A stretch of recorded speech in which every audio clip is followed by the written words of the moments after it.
menurut ayat Quran dan hadis Nabi itu nanti ada bermacam-macam. Ada orang beriman itu yang dimasukkan surga. Ada orang beriman itu yang dimasukkan ke dalam surga. Ada orang beriman itu yang disebut penduduk surga. Kenapa lain-lain, Pak? Karena waktu di dunia amalannya juga lain-lain. Ada orang beriman yang masuk surga. Ini paling murah tiketnya. Mau masuk surga? Kata Nabi begini, ma min abdin qala la ilaha illallah thumma mata ala dhalik illa dakhalal jannah. Kalau seorang hamba sudah mengucap dua kalimat syahadat, dia yakin dengan kebenaran kalimat itu sampai matinya, orang itu akan masuk surga. Abi Dzar yang waktu itu diajak bicara heran, ya Rasul kok gampang betul? Iya, walaupun orang itu mencuri, iya, walaupun orang itu berzina, iya. Biar dia mencuri, biar dia berzina, kalau dia sudah mengucap dua kalimat syahadat, dia yakin dengan kebenaran kalimat itu sampai matinya, itu orang akan masuk surga. Jadi masuk surga cukup dua kalimat syahadat, yakin sampai mati, masuk surga. Itu perkara masuk. Tapi kalau pertanyaannya diterusin, masuknya kapan, Pak? Nah, ini lain lagi urusannya. Sebab ada yang masuknya itu langsung, ada yang mampir dulu.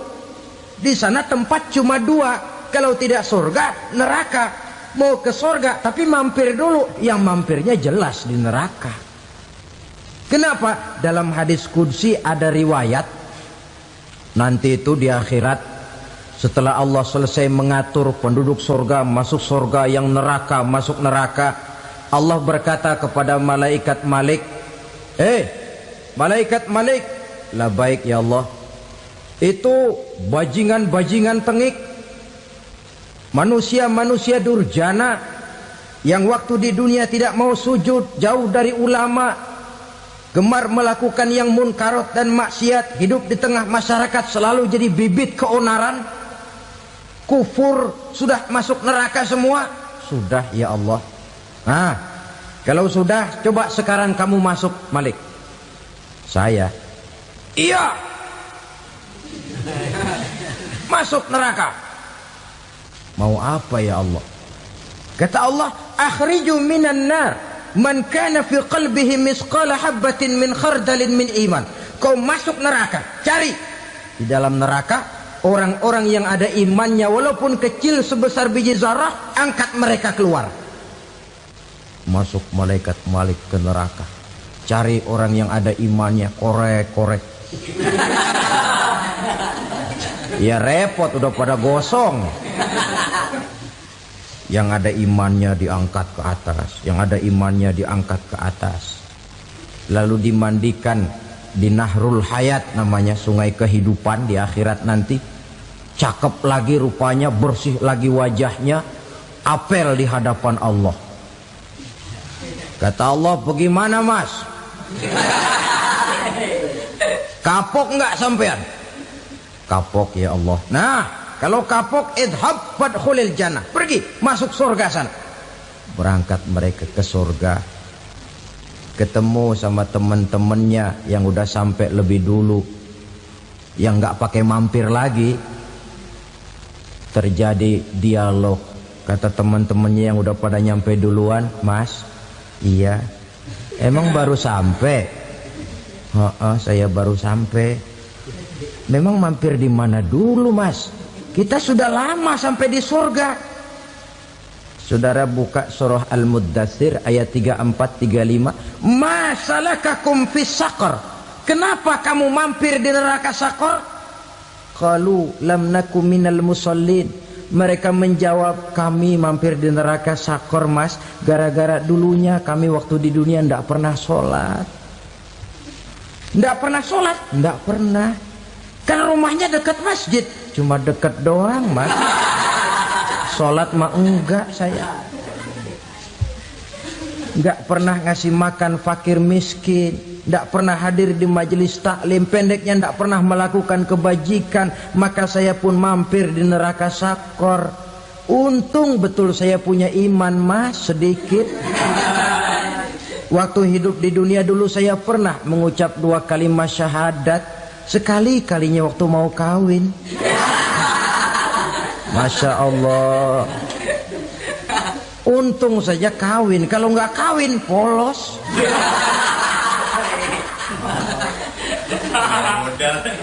Itu juga pengulu sudah setengah mati ngajarin.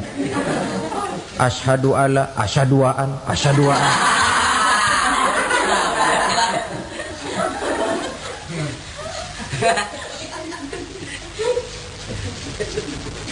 Ini namanya masuk surga, ada mampir dulu. Ada pula orang mukmin itu yang dimasukkan surga. Namanya dimasukkan kan terima beres. Saya masuk ke rumah, jalan sendiri, cari tempat sendiri. Saya dimasukkan ke dalam rumah, terima beres, pokok ada di dalam, itu dimasukkan namanya. Nggak pakai mampir.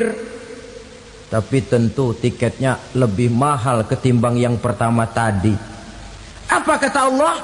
Innal ladzina amanu wa amilus salihat la ukaffiranna anhum sayyi'atihim wa la udkhilannahum jannah. Sesungguhnya orang-orang yang beriman kemudian beramal soleh, kami hapuskan segala dosa dan kesalahannya, kami masukkan mereka ke dalam surga. Lihat ayatnya, Allah yang memasukkan, kita yang dimasukkan.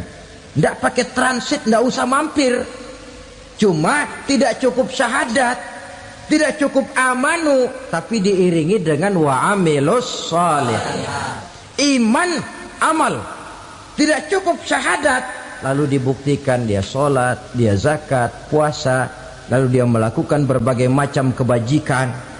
Ini yang menyebabkan dia tidak pakai mampir di tempat yang bernama sakor. Lalu ada pula orang mukmin itu yang disebut penduduk sorga. Wah, ini sudah VIP ini. Ashabul jannah, penduduk sorga. Siapa mereka? Kata Allah, innal ladzina amanu summa istaqamu fala khaufun alaihim wala hum yahzanun ulaika ashabul jannah hum fiha khalidun. Sesungguhnya orang-orang yang beriman lalu istiqamah, tetap dalam melaksanakan perintah Allah, tidak goyah, tidak labil tapi stabil, istiqamah, mereka tidak takut dan tidak bersedih hati. Merekalah penduduk surga. Iman, istiqamah.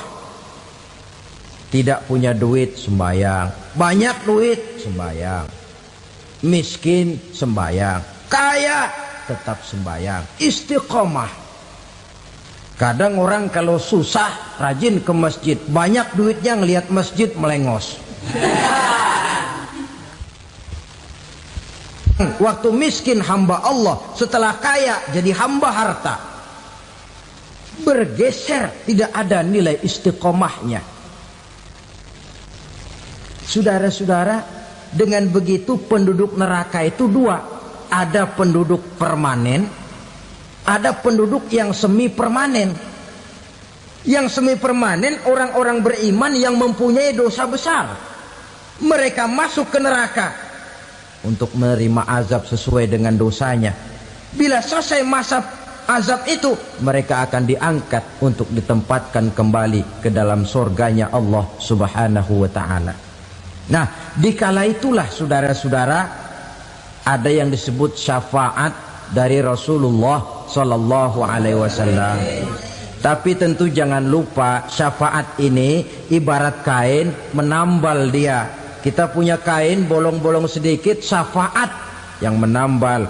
Sholat kita ada kurang dikit, sedekah kita ada campur riak dikit, amalan kita ada tidak karena Allah dikit, kita berharap syafaat. Jadi biarlah kain masih bolong-bolong, yang penting punya kain. Tapi kalau kainnya tidak ada, yang ditambal apanya? Sholat tidak, puasa tidak, zakat tidak, berharap syafaat saja. Ya, terlalu berlebihan itu.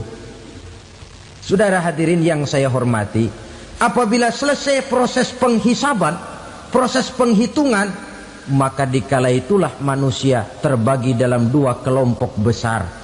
Fariqun fil jannah wa fariqun fis sa'ir. Sekelompok orang-orang beruntung yang masuk ke dalam surga, dan sekelompok lagi masuk ke dalam neraka. Ibu-ibu, saudara-saudara kaum muslimin rahimakumullah. Pada pertemuan yang lalu sudah saya jelaskan bahwa hidup selalu berakhir dengan kematian. Apabila datang kematian menimpa seseorang, datanglah kiamat baginya.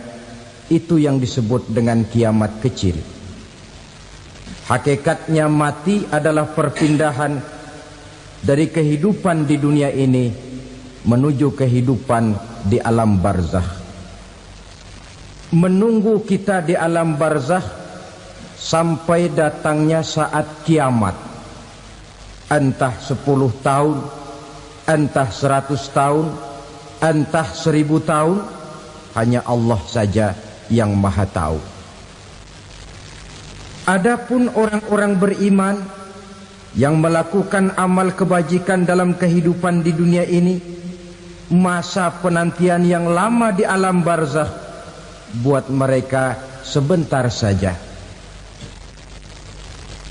Tetapi bagi orang-orang kafir yang ingkar, yang tidak beriman kepada Allah, yang hidup di dunia cuma menumpuk-numpuk dosa, tentu penantian di alam barzakh akan merupakan waktu yang sangat lama.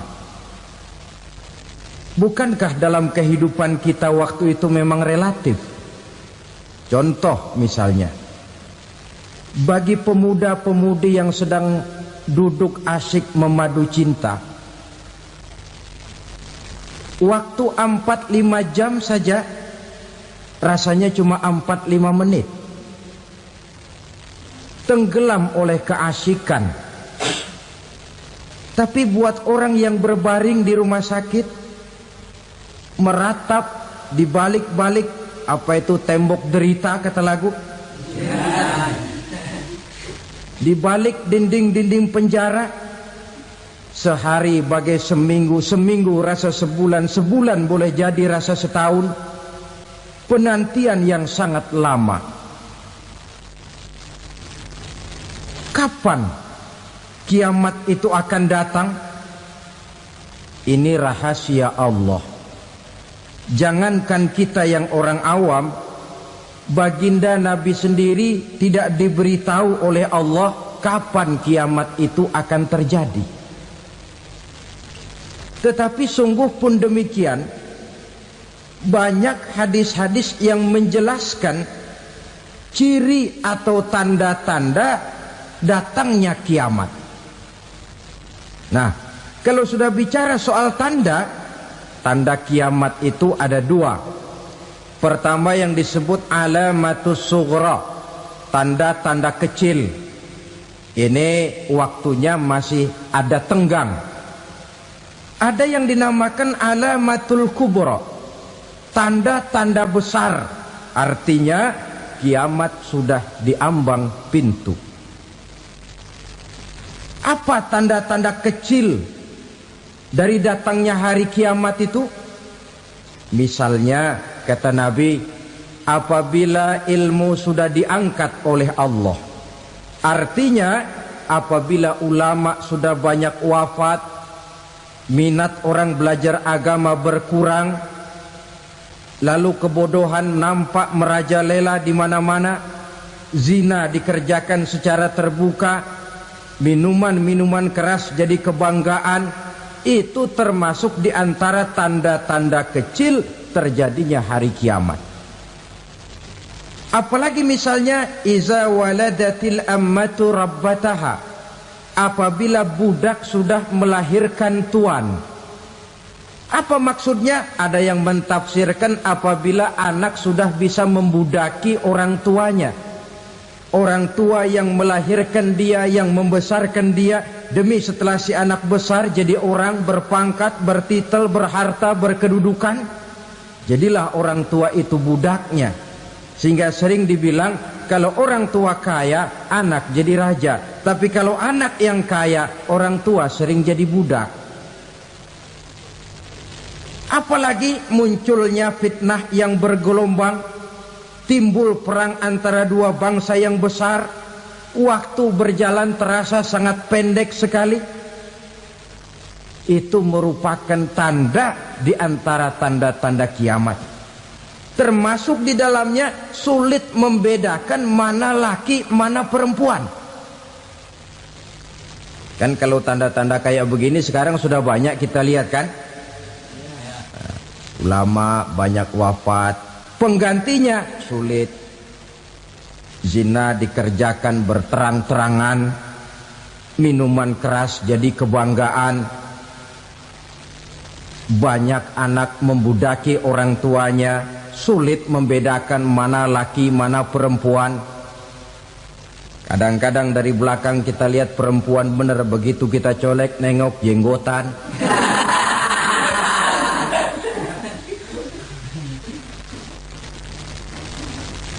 Ini termasuk tanda-tanda kecil, masih ada tenggang sampai akan terjadinya kiamat itu. Nah, yang dimaksud dengan tanda-tanda besar, ini tanda besar artinya kiamat sudah di ambang pintu.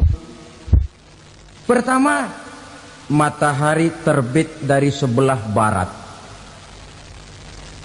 Apabila matahari sudah terbit dari arah sebelah barat, tertutuplah sudah pintu taubat. Bersabda Nabi kita, la taqumus sa'atu hatta tatlu'a syamsu min maghribiha. Tidak akan datang hari kiamat sampai matahari terbit dari arah sebelah barat. Fa iza tala'at, manakala matahari telah terbit dari arah sebelah barat, wara'ahan nasu, manusia banyak menyaksikan itu, amanu ajma'un, mereka pun lalu beriman.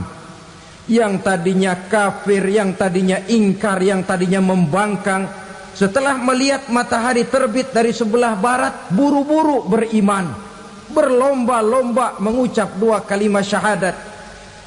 Tapi apa yang terjadi? Kata Nabi, wadzalika hina la yanfa'u nafsan imanuha lam takun amanat min qabl.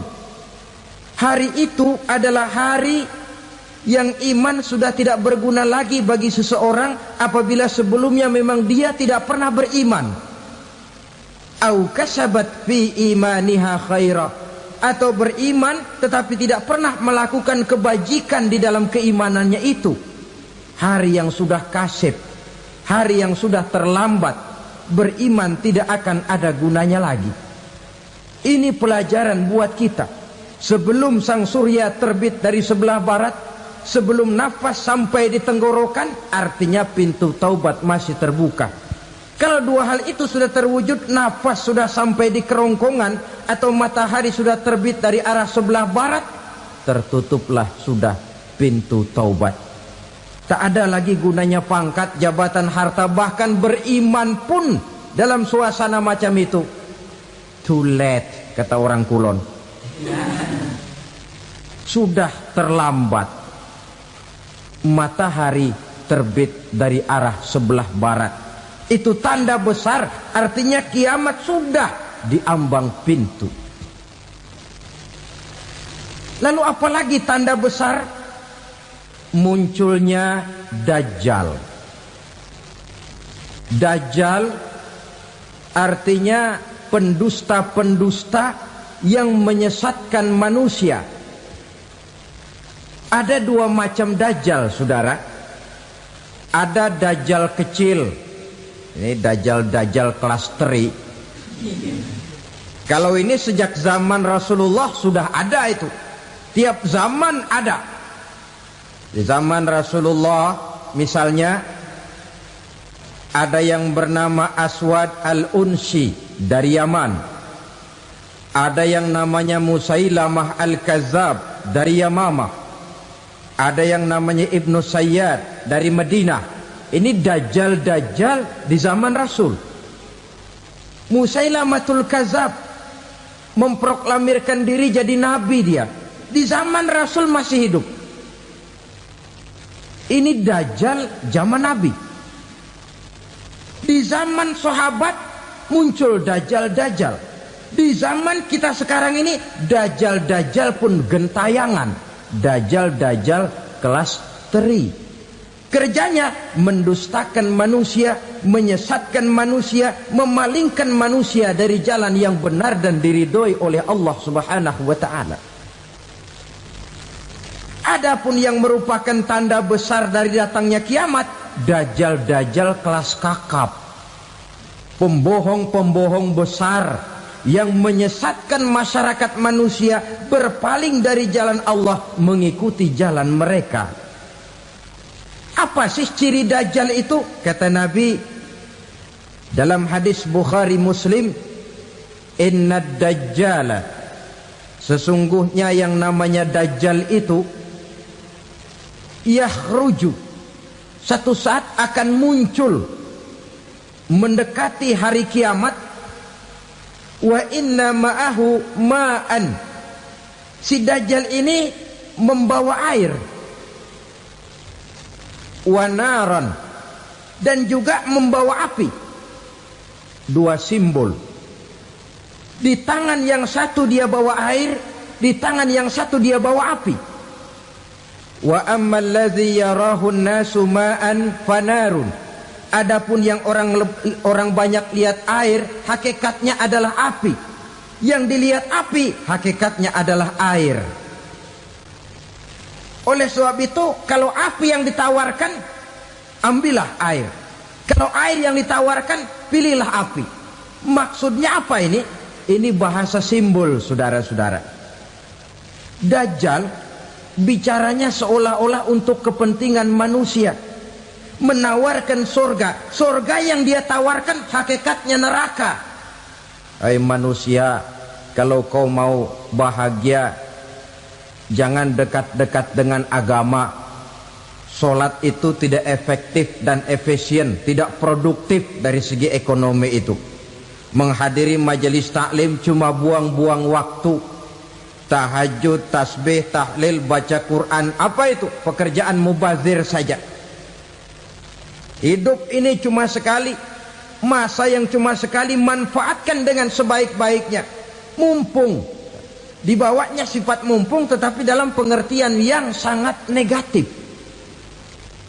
Bicaranya seolah-olah untuk kepentingan manusia, tetapi sebenarnya menjerumuskan manusia. Menawarkan air tapi sebenarnya api. Menawarkan api tapi hakikatnya air. Buat apa kamu sholat? Buat apa kamu bayar zakat? Buat apa kamu puasa? Surga yang dicanangkan Dajjal hakikatnya neraka. Neraka yang digambarkan Dajjal pada dasarnya adalah surga. Jadi memutarbalikkan fakta itu kerjaan Dajjal. Yang hak jadi batil, yang batil dibilang hak, yang benar jadi salah, yang salah malah jadi benar. Tuntunan disuruh jadi tontonan, tontonan malah menjadi tuntunan. Itu pekerjaan Dajjal profesinya. Zamannya Nabi Adam, Dajjalnya kan iblis. Betul? Betul. Apa sih gang kerayuan iblis itu? Allah setelah menciptakan Nabi Adam kan bilang, Adam, kau dan istrimu Hawa tinggal di surga ini. Seluruh fasilitas yang ada di surga persilahkan kau nikmati. Satu yang tidak boleh, jangan coba-coba dekati pohon khuldi. Dekat saja jangan, apalagi sampai memetiknya. Datang Dajjal yang namanya iblis ini. Adam, kamu tahu nggak kenapa tidak boleh makan buah khuldi? Ya nggak tahu, pokoknya saya dilarang. Bodoh kamu Dam. Khuldun artinya kekal. Kalau kamu makan itu buah, kau akan kekal di surga buat selamanya. Allah tidak kepengen, maka dilarang kamu makan buah khuldi. Kalau kau ingin kekal di surga Adam, makan saja. Saya bicara begini ini untuk kepentingan kamu Adam. Ini kan ciri-ciri Dajjal. Bicaranya sih seolah-olah untuk kepentingan Nabi Adam, hakikat sebenarnya menjerumuskan Nabi Adam supaya ingkar dan melanggar larangan dari Allah Subhanahu wa ta'ala. Jadi setelah muncul Dajjal, timbul kekacauan-kekacauan di masyarakat. Banyak yang terpengaruh, terpedaya dan terpesona. Termasuk mereka yang memproklamirkan diri jadi nabi, mereka yang memproklamirkan diri jadi rasul di zaman sesudah Rasulullah wafat. Itu adalah Dajjal. Maka saya ingatkan, kalau di zaman kita sekarang ini ada orang ngaku jadi nabi, ada orang ngaku jadi rasul, biar bahasa Arabnya kental, Quran hafal, hadis ribuan hadis hafal, biar pakai serban sampai menyengser ke tanah, bahasa Arabnya fasih, tapi dia mengaku jadi nabi, jadi rasul, kita umat Islam wajib tidak percaya. Wajib untuk tidak percaya. Itulah Dajjal zaman kita sekarang ini. Tidak mustahil mereka datang mempengaruhi orang awam supaya berpaling dari Rasulullah, mengikuti mereka. Nah, di akhir zaman nanti, mendekati hari kiamat, Dajjal ini muncul. Dajjal kelas kakap, menyesatkan masyarakat manusia untuk berpaling dari Islam, mengikuti seruan mereka. Apalagi di antara datangnya kiamat itu, tanda yang besar itu, turunnya Nabiullah Isa Al-Masih, putra Maryam. Menurut berbagai hadis yang sahih, Nabi Isa Al-Masih nanti akan turun lagi. Tidak membawa risalah yang baru, tapi meluruskan risalah Islam ini yang telah banyak ditinggalkan oleh masyarakat. Bahkan ada hadis menjelaskan beliau akan membunuh Nabi, mematahkan kayu-kayu salib, lalu melaksanakan haji dan umrah mengikuti syariat Nabi Muhammad, bukan membawa agama baru. Menjadi semacam mujaddid, reformer, menyelamatkan manusia dari bisikan Dajjal. Bahkan ada riwayat yang menjelaskan bahwa Nabi Isa berhasil mengalahkan Dajjal, mengembalikan masyarakat manusia kembali kepada ajaran Islam yang datang dari Allah, dibawa oleh Rasulullah Sallallahu Alaihi Wasallam. Dengan kata lain, turunnya Nabi Isa bukan sebagai Nabi dan Rasul baru, tetapi mengikuti syariat Nabi kita Muhammad Sallallahu Alaihi Wasallam.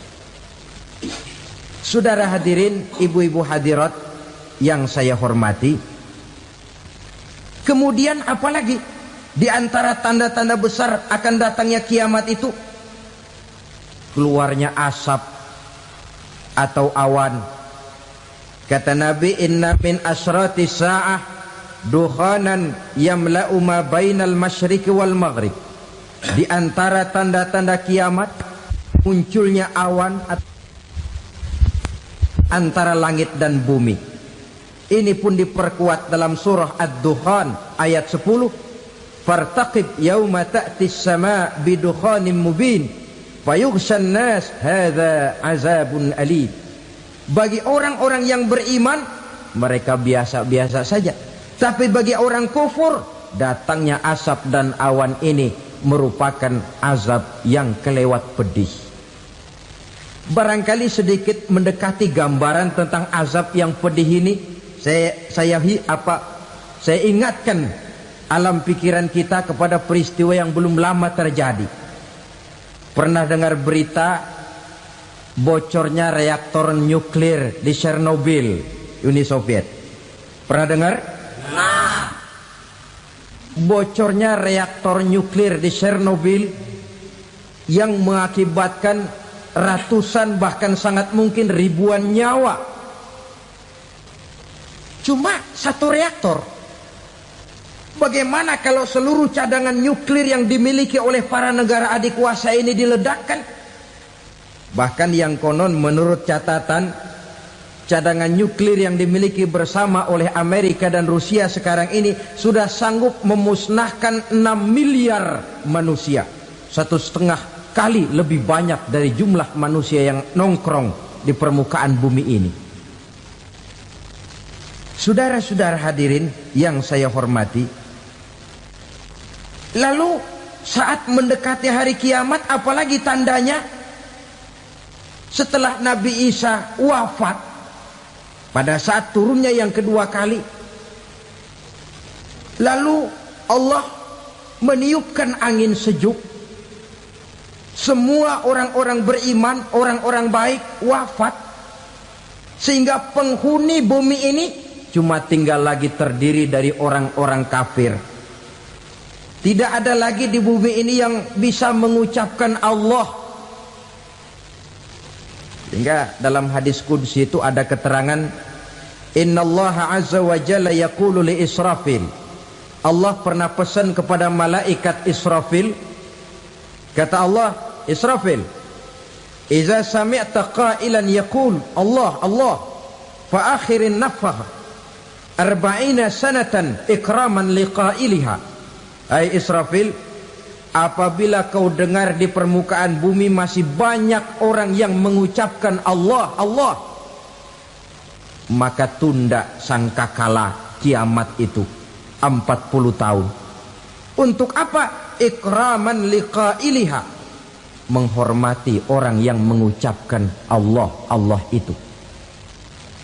Wah, jadi karena sekarang masih banyak yang mengucapkan Allah, besar hatilah kita, masih jauh kiamat itu. Tapi jangan lupa, kiamat pribadi, kiamat kecil itu yang gak kita sangka-sangka. Ajal datang mencabut nyawa, itu kiamat pribadi, dan itu yang pasti kita hadapi, dan itu yang membuat kita tidak boleh bersikap main-main di dalam kehidupan sekarang ini. Saudara hadirin yang saya hormati, tidak ada lagi orang-orang muslim. Seluruh penduduk dunia ini kafir. Lalu terciptalah struktur sosial yang berlandaskan prinsip hidup semau gue. Bakal terjadilah prinsip di mana yang kaya menyantap yang miskin, yang kuat menindas yang lemah. Hidup sudah bagaikan di rimba belantara. Berlaku hukum rimba. Siapa yang kuat dia yang menang, siapa yang lemah menjadi mangsa.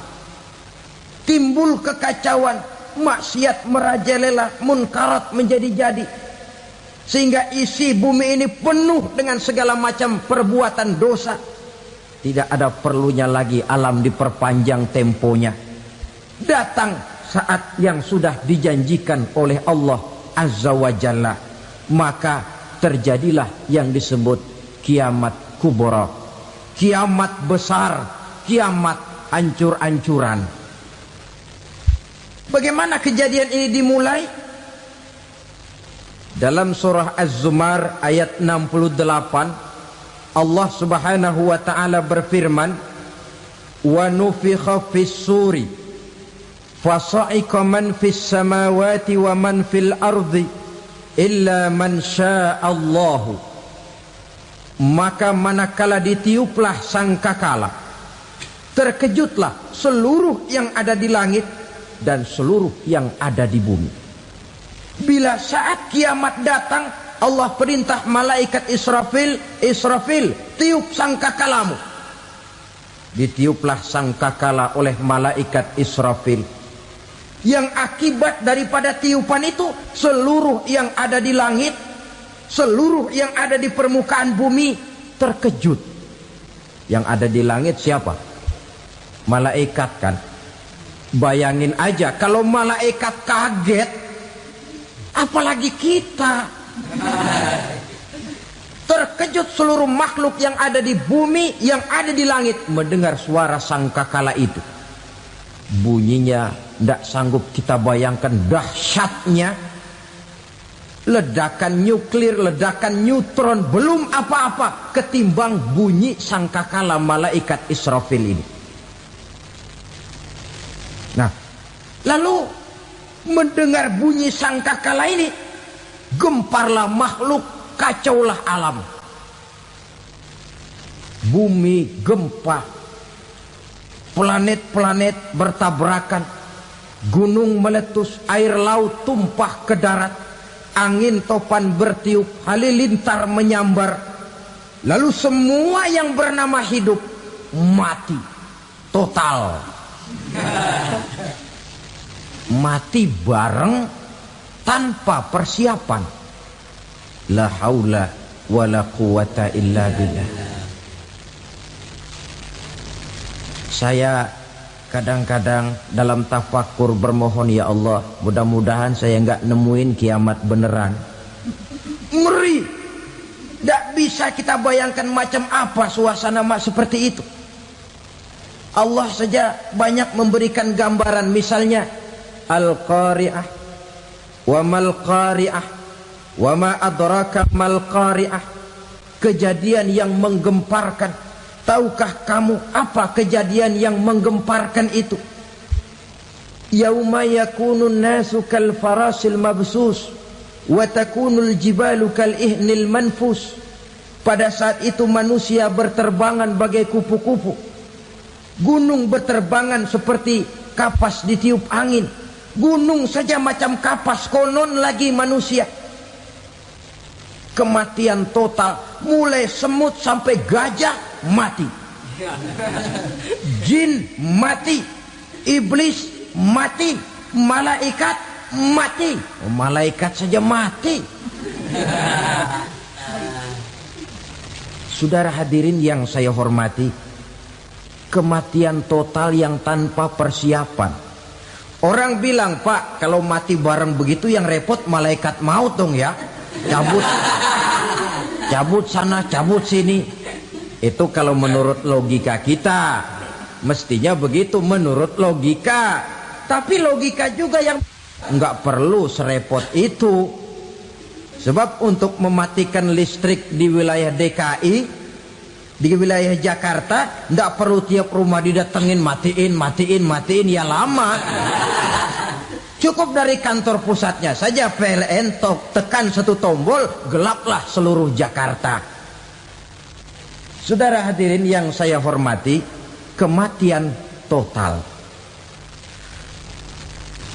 Lalu setelah kematian total, planet-planet juga mati, dalam arti tidak bergerak dan beredar. Angin mati, dalam arti tidak bertiup. Air mati, dalam arti tidak ada riak gelombang. Pokoknya semua mati. Kullu nafsin za'iqatul maut, semua yang bernafas mati. Dalam ayat lain, kullu man 'alaiha fan, semua yang ada di permukaan bumi fana. Yang kekal cuma Allah Subhanahu wa ta'ala. Yang paling belakang mati malaikat maut dan malaikat Israfil. Tapi mati juga sesuai dengan janji Allah. 40 lamanya. Tidak dijelaskan oleh Abi Hurairah 40 jam, apa 40 hari, apa 40 tahun. Hadis-hadis cuma menyebutkan 40 saja. Sunyi alam, yang tinggal cuma Allah saja lagi. Ketika itu Allah berseru-seru, katanya, limanil mulkul yauma, siapa para penguasa hari ini? Mana itu raja-raja dan penguasa yang dulu mengaku jadi Tuhan?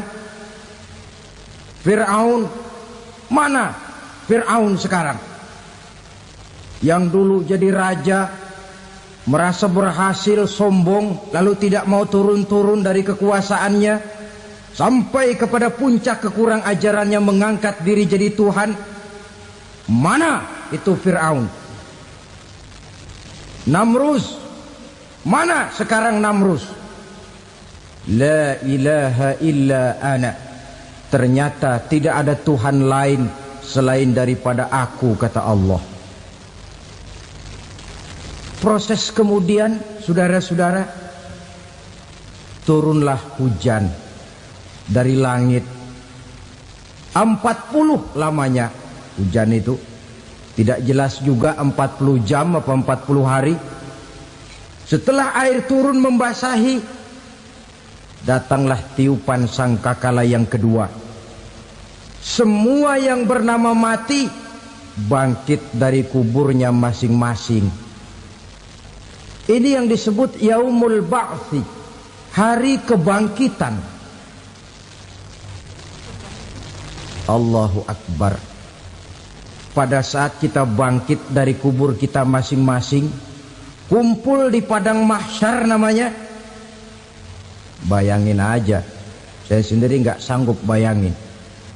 Manusia sejak zaman Adam sampai zaman kiamat kumpul bareng di tempat sama. Berapa banyaknya itu?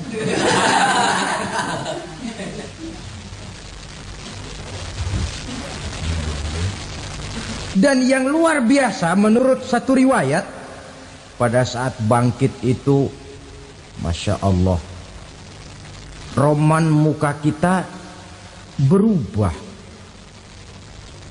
disesuaikan dengan amalan kita waktu di dunia ini. Barang siapa yang waktu di dunia amalannya itu amalan tikus, di akhirat nanti dia bangkit dari kubur, mukanya seperti muka tikus. Gagah betul badannya, tapi mukanya seperti tikus. Kenapa? Amalannya waktu di dunia seperti amalan tikus. Apa amalan tikus itu? Suka ngegeragoti barang yang sudah disimpan rapi-rapi. Orang sudah simpan uang rapi-rapi, simpan perhiasan rapi-rapi, digeragoti oleh tikus. Maling-maling, pencoleng-pencoleng, koruptor-koruptor. Itu nanti di akhirat nanti kita lihat mukanya seperti muka tikus. Oh ini waktu di dunia suka nyolong, mukanya seperti muka tikus. Barang siapa yang waktu di dunia ini amalannya itu amalan macan, dia akan bangkit nanti mukanya seperti muka macan. Apa amalan macan? Macan itu amalannya menang-menangan. Orang yang mau menang saja nggak mau mengalah. Coba lihat di hutan, kenal hutan nggak? Di hutan, raja hutan di mana-mana pasti macan. Betul kan? Betul. Padahal hutan belum pernah bikin pemilihan umum. Tapi macan tidak peduli ada pemilihan umum apa tidak, pokok saya raja. Sebab apa? Macan jadi raja itu bukan karena benar, tapi karena kuat jadi raja. Setelah dia jadi raja, rakyat hutan yang mesti dilindungi malah dimakan oleh raja macan. Kambing rakyat hutan dimakan oleh macan. Ayam rakyat hutan dimakan oleh macan. Itu nanti kita lihat di akhirat itu mukanya seperti muka macan, gagah betul. Lalu barang siapa yang di dunia ini amalannya itu seperti amalan anjing, nanti dia punya muka seperti muka anjing. Apa amalan anjing? Pertama, anjing itu kalau disuruh jaga rumah, dia tidak bisa membedakan mana maling, mana tamu. Biar yang datang maling, kalau bawa tulang, anjing kalem. Yang kedua, anjing itu akan setia kepada siapa saja yang memberinya roti. Siapa yang memberinya roti, itulah majikannya. Apa kata majikannya pasti dia laksanakan. Soal benar atau salah dia tidak peduli. Setelah anjing dapat roti, dia tidak punya pilihan lain kecuali bilang, abdi mah kumaha juragan wae ayeuna mah.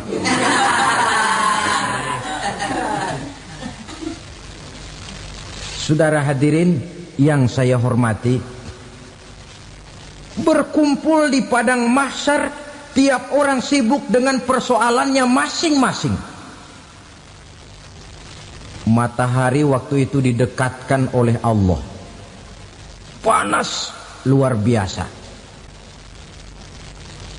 Ada yang saking panasnya itu mencucurkan peluh keringat sampai sebatas mata kakinya. Ada yang keringatnya sampai sedengkulnya, ada yang keringatnya sampai sepusatnya, ada yang keringatnya mengalir sampai sebahunya, ada yang kelelap oleh keringatnya sendiri, sementara orang di sampingnya nggak apa-apa. Bergantung lagi amalan dia waktu di dunia ini. Saudara-saudara, sebagian orang dalam kepanikan padang mahsyar berombong-rombong datang mereka menghadap Nabi Adam. Ya Adam, anta abal bashar. Hai Adam, Tuhan adalah bapak moyang manusia. Kami sebentar lagi akan disidang, dimintakan pertanggungan jawab. Tolonglah kami, hai Adam. Kata Nabi Adam, jangankan nolongin sampean, saya sendiri tanggung jawab di hadapan Allah ketika dulu tidak boleh makan khuldi, saya serobot. Sudahlah, urus diri masing-masing saja, nafsi. Begitu kata Nabi Nuh, begitu kata Nabi Ibrahim. Tiap orang bertanggung jawab sendiri-sendiri. Ketika itulah saudara-saudara, nikmatnya menjadi umat Nabi besar Muhammad sallallahu alaihi wasallam.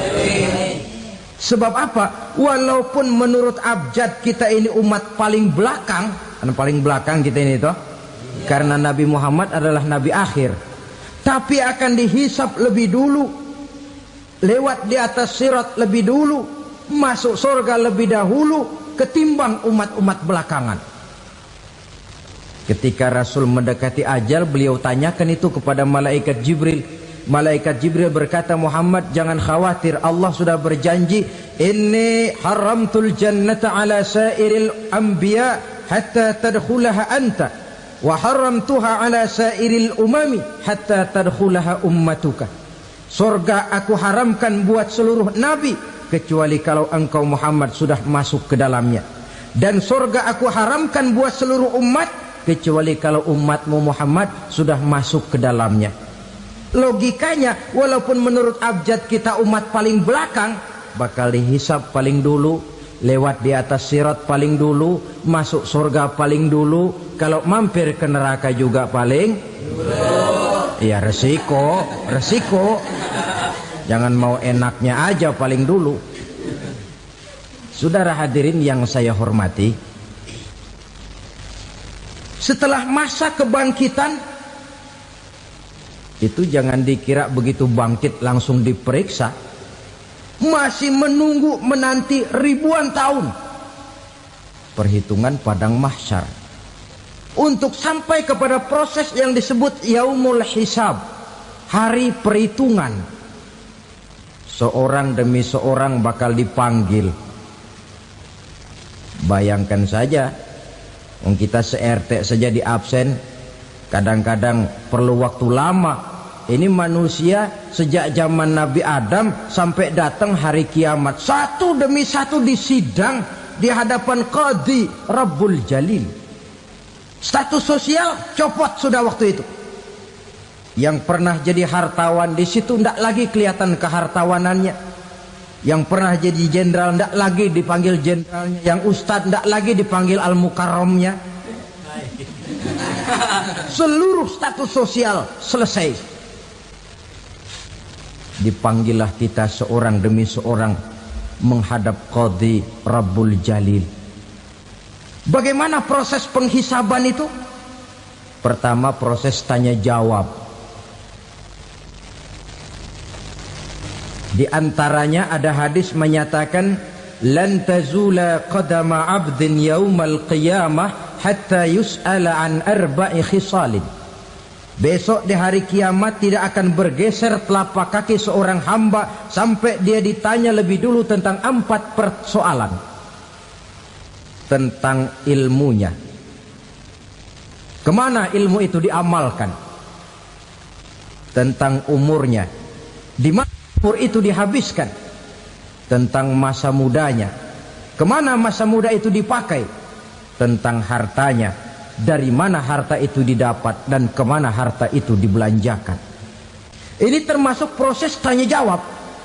Jadi kalau istilah pengadilan dunia, nama Fulan bin Fulan. Kamu waktu di dunia diberikan umur panjang untuk apa? Pernah mengalami masa muda, kemana kau habiskan masa remajamu? Kau diamanahkan ilmu, dengan apa ilmumu kau amalkan? Kau diberikan harta, dari mana harta kau dapat, kemana kau belanjakan? Tak seorang pun yang bisa mungkir. Sebab apa? Dikala itu yang menjadi saksi bukan orang. Yang menjadi saksi adalah seluruh anggota badan kita. Tangan bicara, kaki jadi saksi terhadap seluruh amalan yang pernah kita kerjakan pada saat kehidupan di alam dunia ini. Selesai proses tanya jawab, lalu diperlihatkan buku catatan kita waktu hidup di dunia ini. Jangan lupa Allah itu menyiapkan 2 superkomputer kepada kita. Sebelah ditempelin sebelah kanan, yang sebelah tempelin di sebelah kiri. Komputer itu namanya Raqib dan Atid, 2 malaikat yang apabila baik kita lakukan, refleks saja akan menulis kebajikan kita. Jahat kita kerjakan, akan tertulis. Catatan itu nanti diperlihatkan kepada kita. Waduh, alangkah malunya pada saat diperlihatkan catatan kita, buku rapot kita merah melulu. Barangkali diperiksa sambil diomelin, brengsek lo. Buku merah melulu begini, bagaimana waktu hidup di dunia? Tidak cukup diperlihatkan buku catatan kehidupan, rekaman kehidupan. Rekaman kehidupan kita secara utuh sejak terlahir sampai ajal datang merenggut nyawa.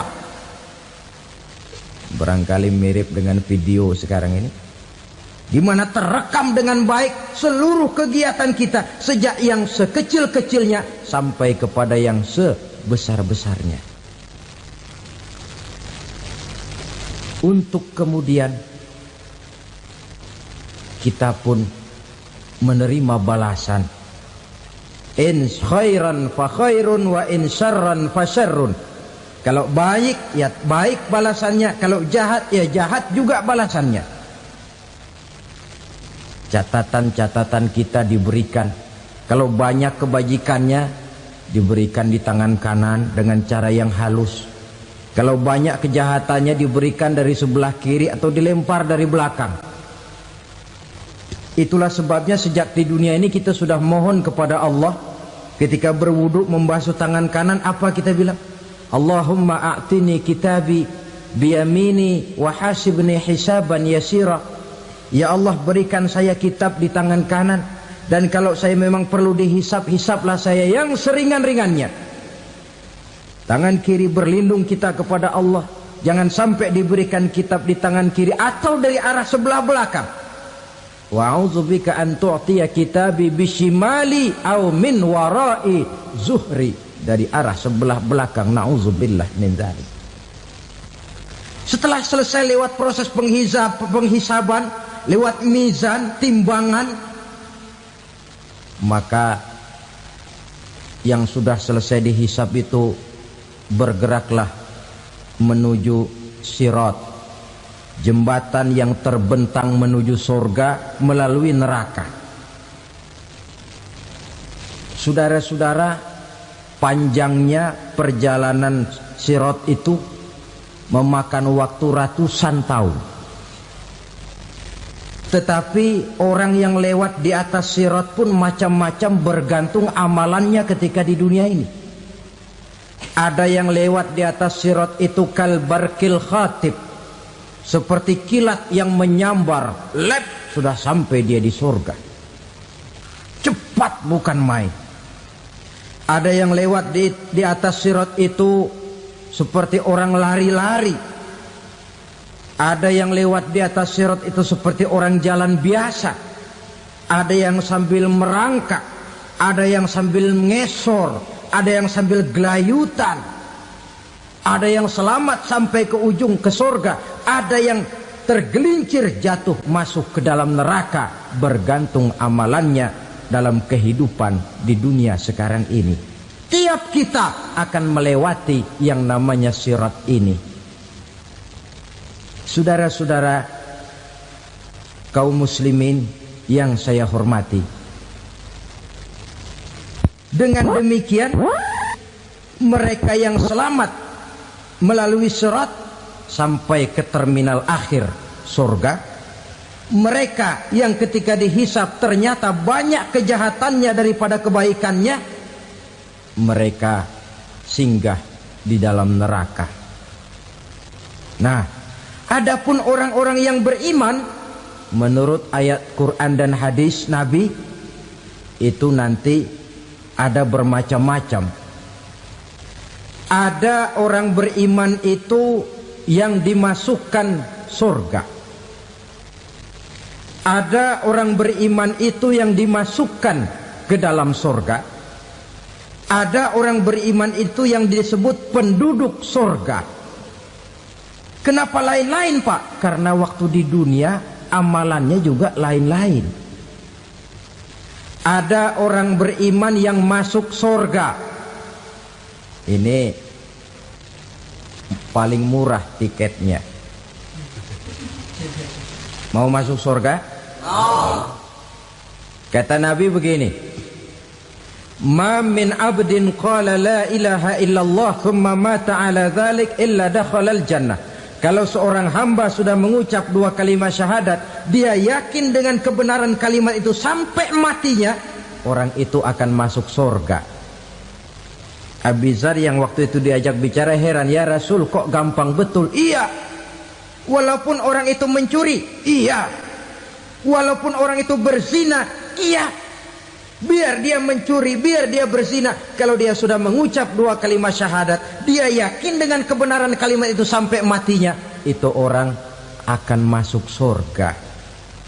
Jadi masuk surga cukup dua kalimat syahadat, yakin sampai mati, masuk surga. Itu perkara masuk. Tapi kalau pertanyaannya diterusin, masuknya kapan, Pak? Nah, ini lain lagi urusannya. Sebab ada yang masuknya itu langsung, ada yang mampir dulu. Di sana tempat cuma dua, kalau tidak surga, neraka. Mau ke surga tapi mampir dulu, yang mampirnya jelas di neraka. Kenapa? Dalam hadis qudsi ada riwayat, nanti itu di akhirat, setelah Allah selesai mengatur penduduk surga masuk surga, yang neraka masuk neraka, Allah berkata kepada malaikat Malik, malaikat Malik, labaik ya Allah, itu bajingan-bajingan tengik, manusia-manusia durjana yang waktu di dunia tidak mau sujud, jauh dari ulama, gemar melakukan yang munkarat dan maksiat, hidup di tengah masyarakat selalu jadi bibit keonaran, kufur, sudah masuk neraka semua. Sudah ya Allah. Nah, kalau sudah, coba sekarang kamu masuk, Malik. Saya, iya, masuk neraka. Mau apa ya Allah? Kata Allah, akhriju minan nar man kana fi qalbihi misqala habatin min khardalin min iman. Kau masuk neraka, cari di dalam neraka orang-orang yang ada imannya walaupun kecil sebesar biji zarah, angkat mereka keluar. Masuk malaikat Malik ke neraka, cari orang yang ada imannya, korek-korek. Ya repot, udah pada gosong. Yang ada imannya diangkat ke atas, yang ada imannya diangkat ke atas, lalu dimandikan di Nahrul Hayat, namanya sungai kehidupan di akhirat nanti. Cakep lagi rupanya, bersih lagi wajahnya, apel di hadapan Allah. Kata Allah, bagaimana mas? Kapok nggak sampean? Kapok ya Allah. Nah, kalau kapok, idhab fadkhulil jannah, pergi masuk surga sana. Berangkat mereka ke surga. ketemu sama teman-temannya yang udah sampai lebih dulu, yang nggak pakai mampir lagi. Terjadi dialog. Kata teman-temannya yang udah pada nyampe duluan, "Mas, iya, emang baru sampai?" Saya baru sampai." "Memang mampir di mana dulu, Mas? Kita sudah lama sampai di surga." Saudara buka surah Al-Muddatsir ayat 34-35. "Ma salakakum fis saqar?" Kenapa kamu mampir di neraka Sakor? Qalu lam naku minal musallin. Mereka menjawab, kami mampir di neraka Sakor, Mas, gara-gara dulunya kami waktu di dunia ndak pernah sholat. Ndak pernah sholat? Ndak pernah.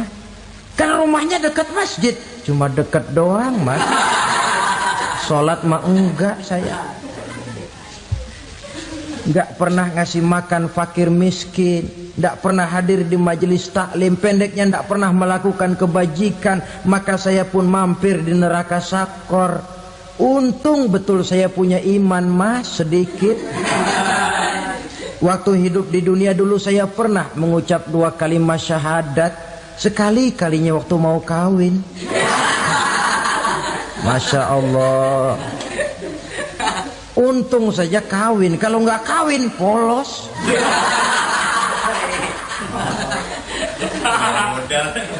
Itu juga pengulu sudah setengah mati ngajarin. Asyhadu alla, asyaduaan, asyaduaan.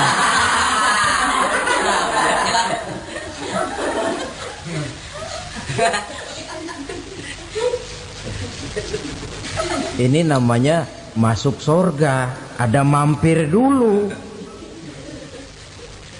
Ada pula orang mukmin itu yang dimasukkan surga. Namanya dimasukkan kan terima beres. Saya masuk ke rumah, jalan sendiri, cari tempat sendiri. Saya dimasukkan ke dalam rumah, terima beres, pokok ada di dalam, itu dimasukkan namanya. Nggak pakai mampir. Tapi tentu tiketnya lebih mahal ketimbang yang pertama tadi. Apa kata Allah? Innal ladzina amanu wa amilus salihat la ukaffiranna anhum sayyi'atihim wa la udkhilannahum jannah. Sesungguhnya orang-orang yang beriman kemudian beramal soleh, kami hapuskan segala dosa dan kesalahannya, kami masukkan mereka ke dalam surga. Lihat ayatnya, Allah yang memasukkan, kita yang dimasukkan.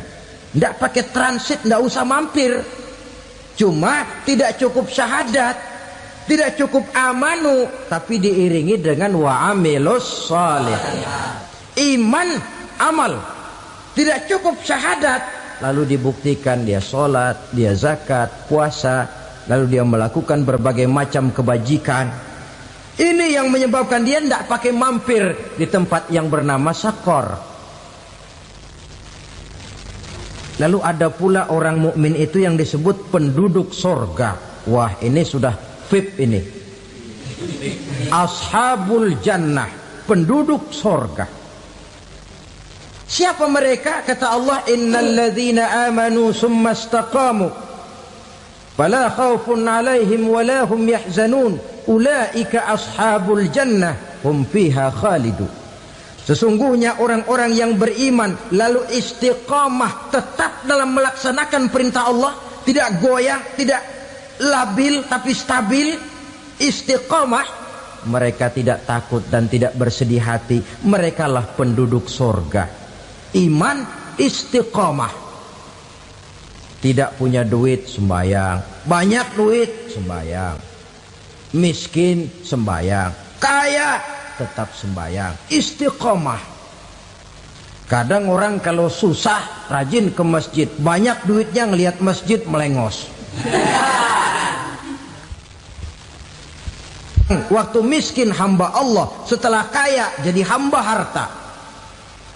Bergeser, tidak ada nilai istiqomahnya. Saudara-saudara, dengan begitu penduduk neraka itu dua. Ada penduduk permanen, ada penduduk yang semi permanen. Yang semi permanen orang-orang beriman yang mempunyai dosa besar. Mereka masuk ke neraka untuk menerima azab sesuai dengan dosanya. Bila selesai masa azab itu, mereka akan diangkat untuk ditempatkan kembali ke dalam surganya Allah Subhanahu wa ta'ala. Nah, dikala itulah saudara-saudara, ada yang disebut syafaat dari Rasulullah Sallallahu Alaihi Wasallam. Tapi tentu jangan lupa, syafaat ini ibarat kain menambal dia. Kita punya kain bolong-bolong sedikit, syafaat yang menambal. Solat kita ada kurang dikit, sedekah kita ada campur riak dikit, amalan kita ada tidak karena Allah dikit, kita berharap syafaat. Jadi biarlah kain masih bolong-bolong, yang penting punya kain. Tapi kalau kainnya tidak ada, yang ditambal apanya? Solat tidak, puasa tidak, zakat tidak, berharap syafaat saja. Ya, terlalu berlebihan itu. Saudara hadirin yang saya hormati, apabila selesai proses penghisaban, proses penghitungan, maka dikala itulah manusia terbagi dalam dua kelompok besar. Fariqun fil jannah wa fariqun fis sa'ir. Sekelompok orang-orang beruntung yang masuk ke dalam surga, dan sekelompok lagi masuk ke dalam neraka.